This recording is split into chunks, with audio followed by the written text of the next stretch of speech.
যুবক বলে, নবী গো, আপনি আমার চেনেন না, আপনি আমার কথা মনে হয় শোনেন নাই। নবীজি বললেন, তুমি কে গো? যুবক বলি, ইয়া রাসূলুল্লাহ, ইয়া হাবিবাল্লাহ, আপনি কি জানেন না মক্কা মদিনার জমিনে যত কবর দেয়া হয়, এই কবর থেকে লাশ কাপনের কাপড় চুরি হয়ে যায়। নবী গো, আপনি কি জানেন না? নবী কয়, হ্যাঁ আমি জানি, কাপনের কাপড় চুরি হয়। এর চাইতে কষ্ট থাকতে পারে? নবী চোখের পানি ছেড়ে বলল, যুবক রে, মানুষ যাবার পরে 3 টুকরা কাপড় মাত্র সঙ্গী। যুবক বলে, ইয়া রাসূলুল্লাহ, ইয়া হাবিবাল্লাহ, নবী গো, মক্কা মদিনার জমিনে যত কাপনের কাপড় চুরি হয়েছে, ওই কাপনের কাপড় চুরি করেছি আমি, নবী গো, আমি সেই যুবক, কাপনের কাপড় চুরি করা যুবক। আল্লাহু আকবার। আল্লাহর নবী ডাকতে বলে, যুবক রে, ও যুবক, শুনে নাও, তুমি কেমনে এই কাজটা করলা? তুমি মানুষের কাপনের কাপড় চুরি করলা। এ যুবক, দুনিয়ার মধ্যে কি আর কোনো কাজ পাও নাই?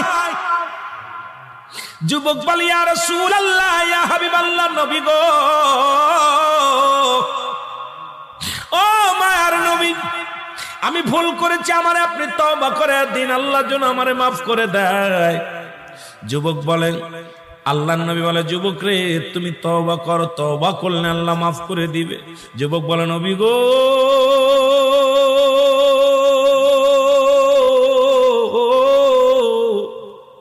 আমার বিশ্বাস এই জমিনের মধ্যে আমি তওবা করলে আমার গুনাহ মাফ হবে না, কারণ আমি এত বড় পাপী, আমি এত বড় অপরাধী।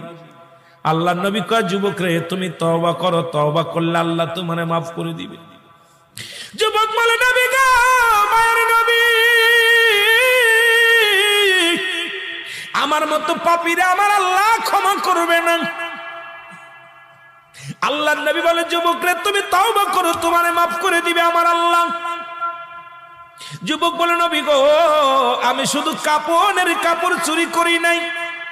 নবী গো, মক্কা মদিনা অনেক দিন যাবত মানুষ মরে না, অনেক দিন যাবত মানুষ ইন্তেকাল করে না, আমিও কাপনের কাপড় চুরি করতে পারি না, আমার ব্যবসাটাও ভালো হয় না। হঠাৎ শুনতে পারলাম পার্শ্ববর্তী এলাকার মধ্যে একটা মহিলা মারা গেছে, সুন্দরী এক যুবতী মারা গেছে।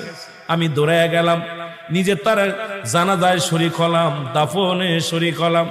সারাদিন অপেক্ষা আছি কখন রাত নেমে আসবে, কাপনের